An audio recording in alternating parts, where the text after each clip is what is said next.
নমস্কার বন্ধুরা, আজ মাম্মামের স্কুলে কবিতা আবৃত্তি অনুষ্ঠান শুরু হবে। তো মাম্মাম কেমন কবিতা আবৃত্তি করে সেটা আমরা দেখব। আর আমরা ইতিমধ্যে দেখে নেব শৈলেন্দ্র হালদার নামে একজন সাহিত্যিক, যিনি আমাদের স্কুলে অনেক বই ডোনেট করেছেন।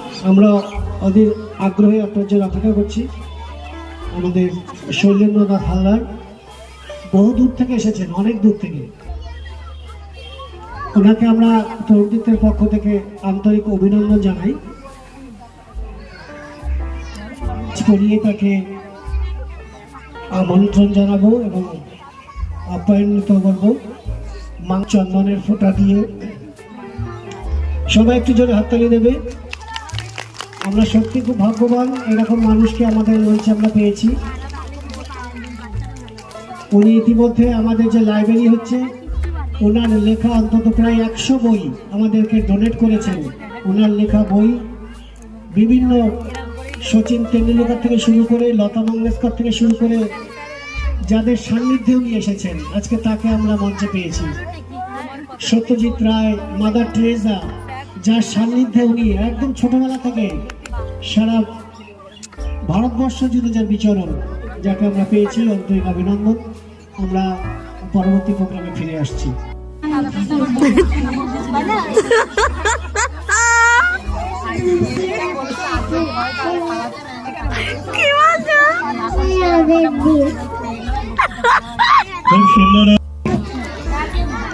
টুইটির নাম হলো খোকন।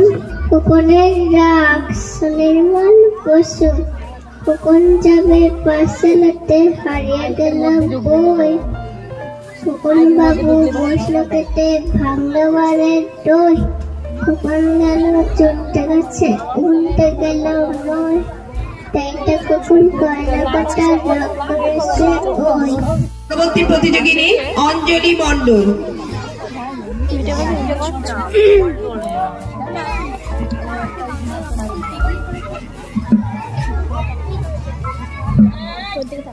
নমস্কার, আমার নাম অঞ্জলি মণ্ডল। আমি একটা কবিতা বলতে চাই। কবিতার নাম খোকনের রাগ। কবি সুনির্মল বসু। খোকন যাবে পাঠশালাতে, হারিয়ে গেল বই। খোকন বাবু বসলো খেতে, ভাঙলো বারের দই। খোকন গেল চড়তে গেছে, উল্টে গেল মই। তাই তো খোকন কয়না কথায় রাগ করেছে ওই। নমস্কার।